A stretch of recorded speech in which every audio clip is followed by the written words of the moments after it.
Showers of blessing, showers of blessing we need. Praise the Lord. Welcome to showers of blessing. దేవుని కృపలో భద్రపరచబడి నూతన దినంలో ప్రవేశించాం. ఈనాటి దేవుని వాగ్దానం, ఆయన మనలో ఎవనికిని దూరముగా ఉండువాడు కాడు. He's not far from any one of us. అపోస్తల కార్యములు 17వ అధ్యాయం 27వ వచనం. Praise God. ఈ నూతన దినములో దేవుడు మీ కొరకు సిద్ధపరిచిన ప్రతి దీవెన ఆకాశపు వాకిళ్లు విప్పి మీ మీద కృంభరించునుగాక. మరి యొక్క నూతన దినాన్ని ఆరంభిస్తున్న నేపథ్యంలో ప్రేమ కలిగిన వాగ్దానము ద్వారా దేవుడు మనల్ని దర్శిస్తూ ఉన్నాడు. విడువని ఎడబాయని దేవుడు నీకు సమీపముగా ఉన్నాడని, నీవు ఒంటరివి కాదన్న మాట, ఆ భావన మనకెంతో ధైర్యాన్ని కలుగు చేస్తుంది. లేఖనం మాట్లాడుతుంది, అంత్య దినాలలో అపాయకరమైన కాలాలు మన మధ్యనొస్తాయి. ఆ కాలములో మనము జీవిస్తూ ప్రేమ చల్లారిపోతున్న దినాలలో దేవుని కంటే సుఖానుభవాన్ని ఎక్కువగా ప్రేమించేటటువంటి జనములతో వారి మధ్య నివసించే దినాలు మనలను చాలా ప్రభావితం చేస్తుంది. పరిస్థితుల ప్రభావము చేత, అనేక కారణాల చేత ఒక్కోసారి మనము ప్రేమించి మనం ఆప్తులం అనుకునేవారు దూరంగా ఉన్న నేపథ్యాలలో, అనుభవాలలో, ఆ వేదనలో నువ్వు నిలిచి ఉండొచ్చు. నిన్ను ప్రేమించే దేవుడు నీతో మాట్లాడుతూ ఉన్నాడు. నీవు ప్రేమించిన వారు, నువ్వు నమ్ముకునిన వారు నీకు దూరస్తులైపోయి ఉండొచ్చు.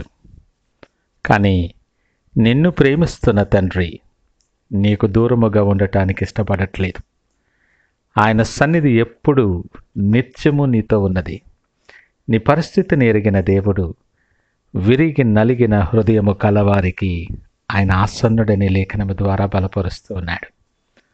కన్న తల్లి నిన్ను మరుస్తుందేమో కానీ ఆయన నిన్ను విడువను ఎడబాయినటువంటి దేవుడు. ఆయనకు ఇమ్మానుయేలను పేరు. భాషాంతరమున దేవుడు మనకు తోడు అని అర్థం. ప్రతిదినం, ప్రతి క్షణం ఆయన నీకు తోడు. నిన్ను విడువడు, నిన్ను ఎడబాయని దేవుడు. ఆయనే నీ కొండ, నీ కోట, నీకు ఆశ్రయదుర్గము, నీకు బలమైనటువంటి కేడము ఆయన. అంత మాత్రమే కాదు సుమా, ఆపత్కాలములో నీవు నమ్ముకొనదగిన సహాయకుడు ఆయన. మొరపెట్టు వారందరికీ, నిజముగా మొరపెట్టు వారికి ఆయన సమీపముగా ఉండేటటువంటి దేవుడు. ఈ మాటలు వింటున్న ప్రియ దేవుని జనాంగమా, నీవు కృంగిన వేళలో, నువ్వు బలహీనపడిన పరిస్థితులలో, అందరూ నిన్ను విడిచిన, నీవు ఒంటరివి కాదని దేవుడు నిన్ను ధైర్యము తెచ్చుకోమని మాట్లాడుతున్న మాటలు. పరిస్థితులను చూసి ఎందుకు భయపడతావు? దావీదు మాటలు జ్ఞాపకము చేసుకుందాం. గాఢాంధకారపు లోయలో నేను సంచరించినను, ఏ అపాయమునకు నేను భయపడను. అలాంటి ధైర్యం, విశ్వాసం నీవు కలిగి ఉండాలని దేవుడు నిన్ను ప్రోత్సహిస్తూ ఉన్నాడు. జగత్తు పునాది వేయబడక మునిపే, నీవు తల్లి గర్భములో పిండముగా రూపింపబడక మునిపే నిన్ను ఎరిగిన దేవుడు నీతో మాట్లాడుతూ ఉన్నాడు.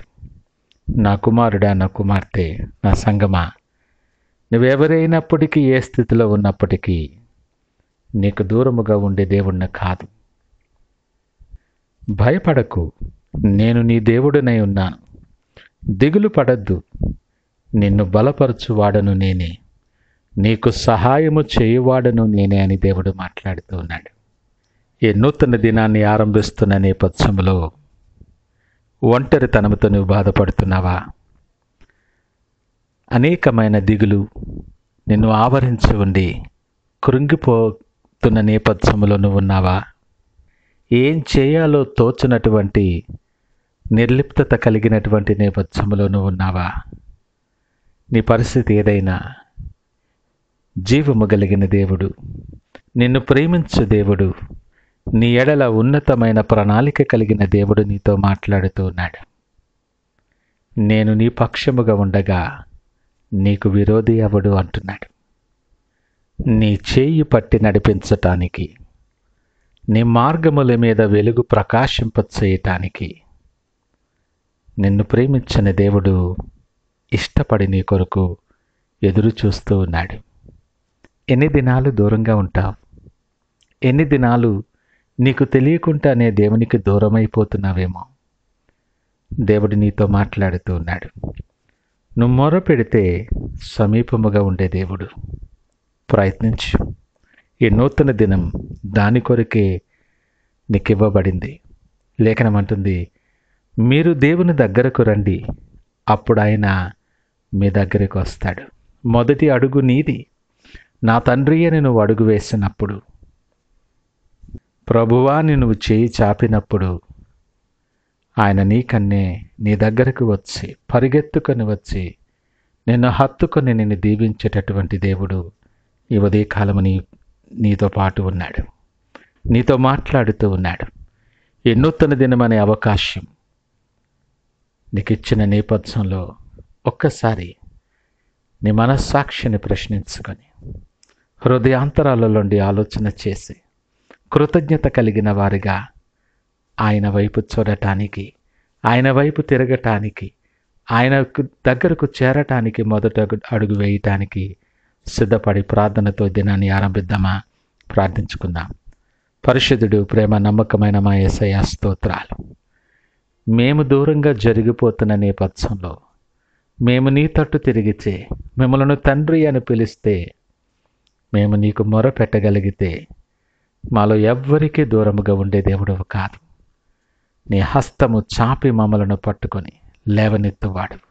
రక్షింప నేరక ఉండినట్లు నా హస్తము కురుచు కాలేదని మాట్లాడుతున్న దేవా, ఈ ఉదయకాలము నా చేతిని మీ చేతులకు అప్పగిస్తున్నాను. చేయి చాపి మమ్మల్ని లేవనెత్తి నీకు సాక్షులుగా అనేక మందికి దీవెనకరముగా నిలవబెట్టి బలపరచమని సకల మహిమ ఘనత ప్రభావాలు మీకే ఆరోపిస్తూ యేసు పరిశుద్ధ నామమున అడుగుచున్నాం తండ్రి. ఆమేన్. God bless you.